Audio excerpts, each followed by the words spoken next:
CHICKEN. Use the code CHICKEN in the shop. Hey guys, the Chicken is here. Welcome back to another Boom Beach video. Today we got your Season 82 Sneak Peek Extended Magic. And if there's one word I would use to describe this season, it is chaos. Because this is crazy. And it doesn't really make sense to me. We're going to do a lot of kind of figuring out together on this video. I'm going to show you everything. It's something, a lot of stuff we've never seen before. Commander, we now have our own dedicated engraver providing us more strategic possibilities. I still don't comprehend how these mystical things work, you and me both, but all of our heroes are here to experiment with that. If you guys haven't already appreciated it, subscribe to the channel. Don't forget to throw the code CHICKEN in the shop, and let's get after it. So, I think we just dive into the tech tree right for this one, guys. I will throw the decks up on the screen at some point. I'll find a break in the video and just show that, but this one is insane. Now, the first thing that jumped out at me was the tech tree seems really low, and I thought it was maybe bugged. So, and all of the multi-nodes, there are only two choices. So I was like, no, dude, like my dev build is messed up. But I don't know about the visual thing, but like the multi-nodes, this is how they're supposed to be. So we also have Adrenaline. So this is our first ever warship season with an engravement involved. And it's only this one. There's nothing else in the entire tech tree. And what does it do? So Adrenaline, if we click on the info, increases your unit's movement and attack speed by 5% at level 1. So that's pretty huge. That's pretty huge. So if we upgrade this, let's see how much it costs. 320. Ooh, it's expensive. 512 and 1.1. Youch. So we've got a potential of 20% movement and attack speed, which is pretty cool. I imagine we'll be using warriors right out of the gate. They really got to change that. Like, it looks like such a heavy to me. But anyways, this is skin. Doesn't matter. We've also got Crystal Shield right off the hop. I don't think we need to upgrade Crystal Shield. But, yeah, guys, the entire tech tree is full of these 2-slot multi-nodes that are just troop damage and defensive building damage. A little bit weird. We've also got a lot of negative nodes. But, like, there's not a lot of stuff. Like, a lot of these nodes are just they're all the exact same. They're all troop damage. They're all DVD. Unless I'm missing something, I guess that's what this season is. So let's show you guys, before we get any farther, the season stats. So you have a potential, if you max out all the troop damage stats, they equal up to 220. Or if you match out all the DVD stats, they equal out to 220, which you can't obviously do both. You got to pick one or the other, or most likely have a mix of both of them. And then if we look at the negative nodes, so if you were to take all negative nodes in building health, you're going to either have negative 30% or negative 60% gunboat energy. And we can see these right here. You're either taking minus 5 building health or minus 10 GBE. If you want to take this path that leads to rocket launchers. And then if you want to take this path that leads to heavy choppers. You got to pay for it. Now, there's no other building health in tech tree, so it actually goes into negatives, which is crazy. There's no other gunboat energy in the tech tree, so it also goes into negatives, which is crazy. So let's just kind of run through this here, because this is a really confusing tree, so I want to take it slow. I imagine if we're going to be using warriors right out of the gate, troop damage is going to be good. You know, there is flamethrowers, and we've got some cannons as well. So yeah, I would probably go with the troop damage. I mean, it's only 10% for 22 keys, which does get expensive. But let's take a look here. So we already saw deck number 2. There's deck number 3. And we have the potential of cannons, flamethrowers. There's no mines yet. There are mortars. You could take brick right out of the gate. You could take mechs if things start to get a little bit too dirty. But we'll probably go with mortars just for this. And flares, we probably want to fast track to, but I think there's better stuff on either side. So let's say we want to go troop damage probably next. Warrior boost, another troop damage. Then we can get to our flares over here, and we can knock those up to tick 3, whatever we need. We'll unlock some of these just to get tech just value on the dev build, and just to show you guys. Okay, so if we get all the troop damage before 4ER, what is that looking at? 60%, which is not, you know, run home screaming, "Oh my god, I have 60% troop health or troop damage." It's not that crazy. I do like how they didn't put mines early, because mines with no troop health equals not fun. That equals mech fizzle fest.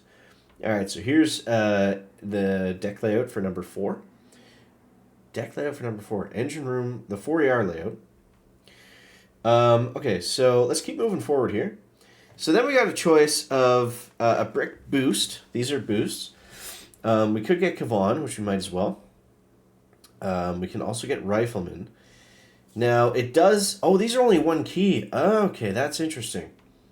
So you could go to rocket launchers right away and then maybe use all the DBD that we've unlocked, that you could potentially unlock. So that's definitely a way you could go. I think we would probably want to stick to troop damage. Okay, boom mines, that's not bad. That's not going to wipe out all the warriors.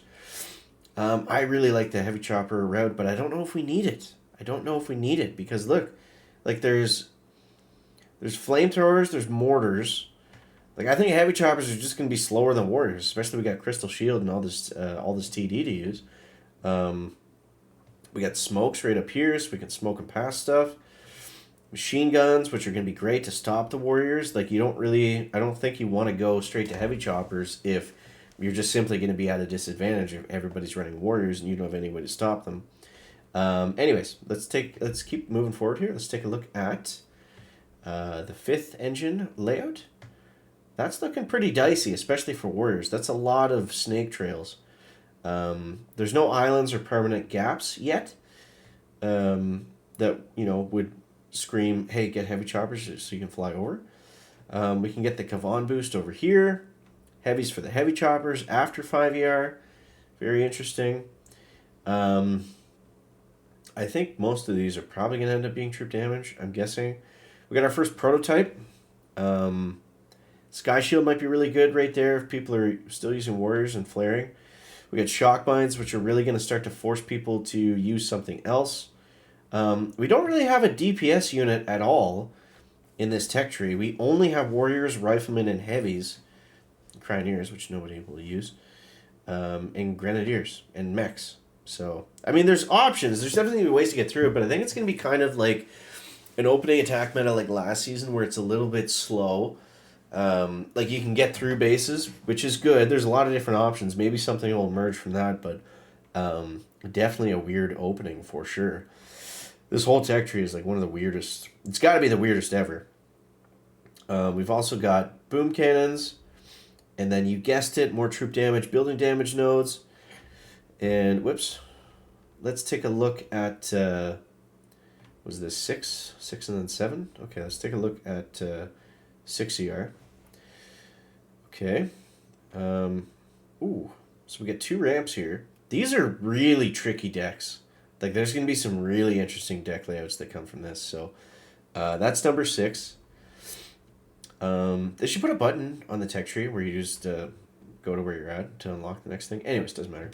So we've got Captain Rodero at 6ER. We got an Everspark boost. We got medkits, an expensive medkit at 28 keys. We do have Laser Rangers. This is when things are going to start to sway offensively. We got Laser Rangers. We got Rodero. We finally have Shock Bomb. We've not had Shock Bomb the whole time. And we finally have regular mines, which are going to be huge, because I feel like up until 6, you could probably get away with using warriors to some extent. Definitely gets harder at 5.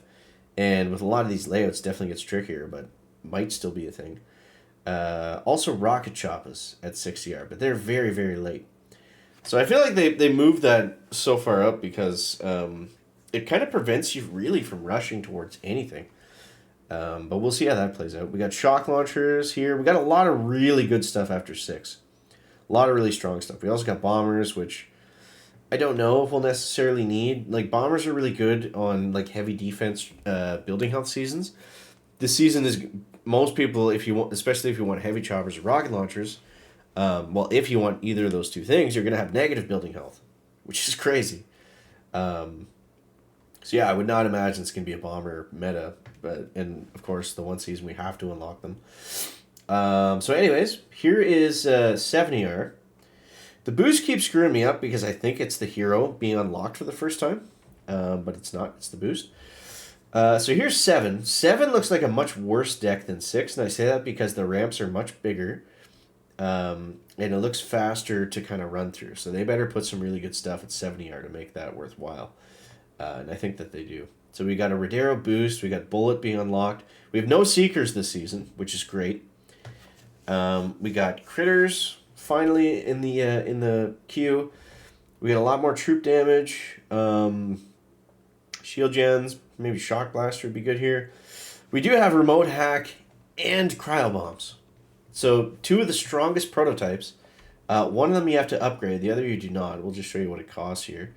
Remote Hack is pretty expensive, but I mean at this point it's not really going to matter. And then we got one more troop damage and building damage nodes. So it's a wild and wacky tech tree, guys. This one is crazy. This is going to be a tough one to call early on. But I also feel like, you know, maybe you don't have the entire plan, but it seems fairly straightforward. I mean, it's Warriors. You definitely want Crystal Shield. It's Warriors with troop damage, and the defense is to slow your opponents down into 4. And then I think you really just want to gun it to 5 and 6 from there, because 5ER gets really good defenses. You can skip all the negative nodes. I think skipping the negative nodes makes sense. They should have made it more defensive if they really wanted to make 3 negative building health nodes. I mean, it's only minus 15% if you get all 3 of them, but it's still, you know, it adds up. It adds up. So what does that show like when we do this? So, okay. It's not the end of the world, but I mean, if it's a 2-second attack meta, which it usually ends up being, that makes a big difference. That makes a really big difference. So, the tree is not very expensive. I mean, I've never been able to, on the dev build, unlock the entire tree without having to manually add more resources, so that's kind of interesting. We should take a look at the chest values. 15 and 235. Let's go to what everybody knows is iron. Well, I don't know iron, but let's go to gold 360. Isn't gold usually 360? Oh, okay, so there's less upgrade tokens this season. Yeah, there's definitely less upgrade tokens this season because we don't need them as much. Keys are the same, 20, 22, 18, 260. I think that's right. I thought gold was always 360. I'm pretty sure I'm right, and then I thought diamond was 420 or 4 something. So anyways, we don't need upgrade tokens really for anything, so that kind of makes sense. It is going to be a 3-week season from what I've seen, again, on the dev build. Yeah, it 100% should be a 3-week season. It should not be a 4-week season. But yeah, so resource tokens don't matter. We have engravings for the first time, which is cool. We've got all these multi-nodes for 10%, which is interesting. And yeah, guys, make of that what you will. This is a weird one. You know, I'm excited. I think it'll be fun. I think it'll be a good season. I'm just very glad that they did not put Seekers into this, because with Seekers with no building health and Cryo Bomb would have been a disaster. So, yeah, you guys let me know what you think down below in the comments. This could be end of season stats, 10% DBD. Well, probably not 10, probably 220 troop damage. You're going to go this crazy, but minus 50 building health if you want those heavy choppers. And then we got a 20% adrenaline boost. I'm really interested to see how much this impacts specifically Warriors. Because Warriors with a 20% movement increase and attack increase is pretty crazy. Like, are they going to be under Speed Serum the whole time? How much percentage does Speed Serum increase them by? It's probably somewhat similar. So, very, very, very interesting. Very interesting. I hope it plays out well. I hope there's no bugs, because this season also came out around an update, which is typically not a good time to launch a Warship season. But we'll see what happens, guys. We'll figure it out together. Make sure you subscribe to this channel. We'll go over each and every day as the metas evolve and change, and the base layouts and all the same stuff we've been doing for 82 seasons. So appreciate you guys. Thanks for watching. We'll catch you in the next one. Chicken out. Backpack.